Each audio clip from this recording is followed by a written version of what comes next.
Hi friends, welcome to blueberries kitchen. Blueberries கிச்சனில் இன்றைக்கி நம்ம பார்க்க போகிறது என்னென்னா 3 பொருட்களை வச்சு ஒரு சிம்பிளான ஒரு ஸ்வீட் ரெசிபி தாங்க.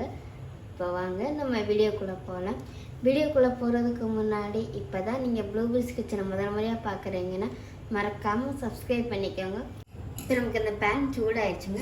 ஒரு 2 டீஸ்பூன் அளவுக்கு நெய் சேர்த்துக்கலாம்.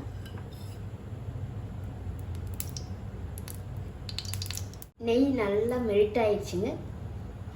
5-6 கிஸ்மிஸ் நான் எடுத்து வச்சுருக்கேன். இப்போ இந்த நெய்யில் இந்த கிஸ்மிஸை நம்ம கொஞ்சம் வறுத்து எடுத்துக்கலாம்.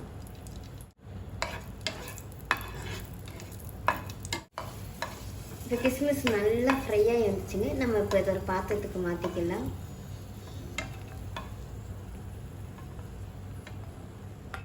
இப்போ நான் இதே நெய்யில் 1 கப் அளவுக்கு ரவை எடுத்து வச்சுருக்கேன். இந்த ரவையை நம்ம இப்போ இந்த நெய்யிலே நல்லா ட்ரை ரோஸ்ட் பண்ணி எடுத்துக்கலாம்.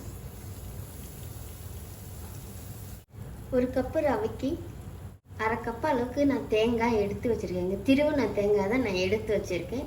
இப்போ இந்த தேங்காவையும் இந்த ரவை கூட சேர்த்துக்கலாம். இப்போ இந்த ரவையும் தேங்காவையும் நம்ம நேரம் நல்லா ட்ரை ரோஸ்ட் பண்ணி எடுத்துக்கலாங்க. 5-6 நிமிஷம் நல்லா குக் பண்ணி எடுத்துக்கலாம் நம்ம. இப்போ இந்த நெய்யிலே நம்ம இந்த தேங்காவையும் இந்த ரவையும் நல்லா குக் பண்ணி எடுத்தாச்சுங்க. இப்போ நமக்கு இந்த சூடாக இருக்கும்போதே சீனியை சேர்த்துக்கலாம். நான் இன்றைக்கி பவுடர் சுகர் தாங்க எடுத்திருக்கேன். 3/4 கப் அளவுக்கு நான் அளந்து எடுத்து வச்சுருக்கேன். சீனி நம்ம விருப்பத்துக்கு தக்கன பார்த்து சேர்த்துக்கலாங்க.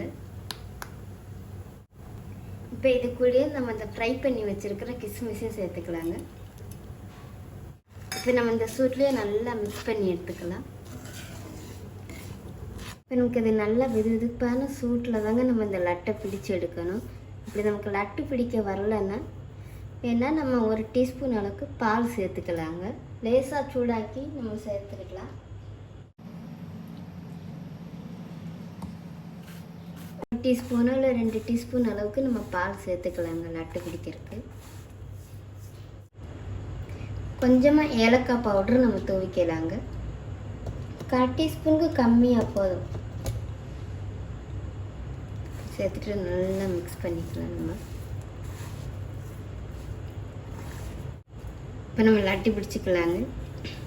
ஏலக்காய் பொடி எல்லாமே சேர்த்து நல்லா மிக்ஸ் பண்ணி எடுத்தாச்சு. இப்போ நம்ம லட்டு பிடிச்சிக்கலாம்.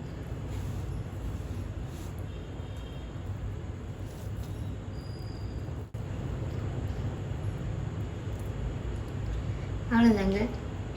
இப்போ நம்மளோட அருமையான லட்டு ரெடி ஆயிடுச்சு. 3 பொருட்களை வச்சு ஒரு சிம்பிளான லட்டு ரெசிபி தாங்க இன்றைக்கி நம்ம வீடியோவில் பார்த்துருக்கோம். இந்த ரெசிபி உங்களுக்கு பிடிச்சிருக்கும்னு நினைக்கிறேன். மறக்காமல் ட்ரை பண்ணி பாருங்கள். ட்ரை பண்ணி பார்த்துட்டு எப்படி இருந்துச்சுன்னு கமெண்ட் பண்ணுங்கள். அப்படியே ப்ளூபெரிஸ் கிச்சனை சப்ஸ்கிரைப் பண்ணிக்கோங்க. தேங்க்யூ.